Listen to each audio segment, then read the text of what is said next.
इस वीडियो में हम लोग दोहा को उदाहरण के माध्यम से समझेंगे। ठीक है, जैसे दोहा के विषम चरण का अर्थ है कि पहले और तीसरे चरण में 13-13 मात्राएं होती हैं तथा सम चरण यानी दूसरे और चौथे चरण में 11-11 मात्राएं होती हैं। तुक का अर्थ होता है कि एक समान ध्वनि का या फिर वर्ण का आना तुक कहलाता है। इसके अलावा है कि सम चरणों के अंतिम 2 वर्ण गुरु और लघु होने चाहिए, यानी जो सम चरण है, सम मतलब दूसरे और चौथे चरण में अंत में क्या आना चाहिए, ये गुरु और लघु ये आना चाहिए, है ना। अगर ये आ रहा है तो वो पहचानने का तरीका की है वह दोहा है। इसके अलावा है लेकिन चरणों के आरंभ में तगड़ और जगड़ नहीं आना चाहिए, यानी दोहे का जो शुरुआत है 2 गुरु और लघु से नहीं होना चाहिए, या फिर ये लघु गुरु और लघु इससे नहीं होना चाहिए। ठीक है, अब हम लोग इसको उदाहरण के माध्यम से समझेंगे। जैसे उदाहरण है पवन तनय संकट हरण, मंगल मूर्ति रूप, राम लखन सीता सहित हृदय बसहु सुरभूप, है ना। ये जिस वर्ण में अ, छोटी ई, छोटा उ और री आ जाए तो वहाँ पे हम लघु का चिन्ह जो है इसका प्रयोग करते हैं, और इसके अलावा यदि कोई स्वर आ जाए वर्ण के साथ तो वहाँ पे हम इस गुरु चिन्ह का प्रयोग करते हैं। इसके अलावा तीसरा नियम है कि जिस भी वर्ण में अनुस्वार बिंद ये लगी हुई हो तो उसमें भी हम गुरु चिन्ह का प्रयोग करते हैं। ठीक है, तो अब हम लोग लघु और गुरु को लगाने का तरीका देखेंगे। जैसे प में अ की मात्रा है तो यहाँ होगा लघु, यहाँ भी लघु, यहाँ भी लघु। ठीक है, ऐसे ही त न य में लघु, स के ऊपर अनुस्वार है तो यहाँ हम करेंगे गुरु, यहाँ हो जाएगा लघु। ह र ण में होगा लघु, यहाँ पे होगा गुरु, लघु और लघु। म में बड़ा उ का मात्रा है तो होगा गुरु, लघु और लघु। र में बड़ा उ का मात्रा है तो यहाँ होगा गुरु और लघु। ठीक है, अगर इसको हम लोग गिने तो पहले चरण में कितनी मात्राएं आ रही हैं, तो लघु के लिए 1 होता है और गुरु के लिए 2 गिनते हैं हम लोग। तो यहाँ होगा 1 2 3 4 5 6 7 8 9 10 11 12 13। तो पहले चरण में कितनी मात्राएं आ गई, 13।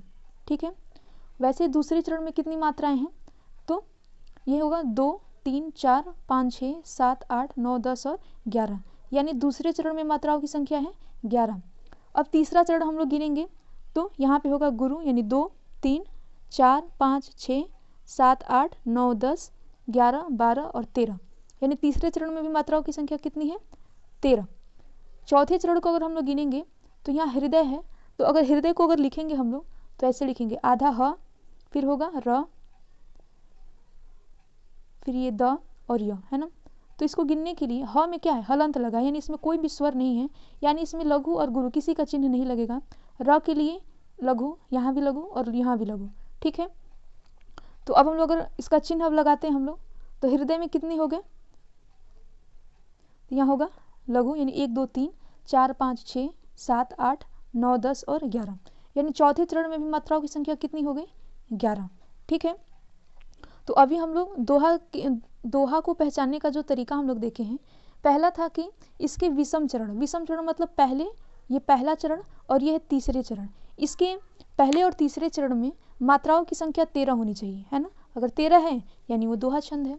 और सम चरण यानी दूसरे और चौथे चरण में कितनी मात्राएं होनी चाहिए, वो 11-11 होनी चाहिए, तो इसमें 11-11 है। ठीक है, दूसरा इसमें नियम था कि तुक सम चरणों के अंत में मिलती है। तुक का अर्थ है कि एक समान ध्वनि का या फिर वर्ण का आना, तो यहाँ पे रूप आया है ना, रूप और ये भूप, तो एक ही समान ध्वनि आ रही है ना।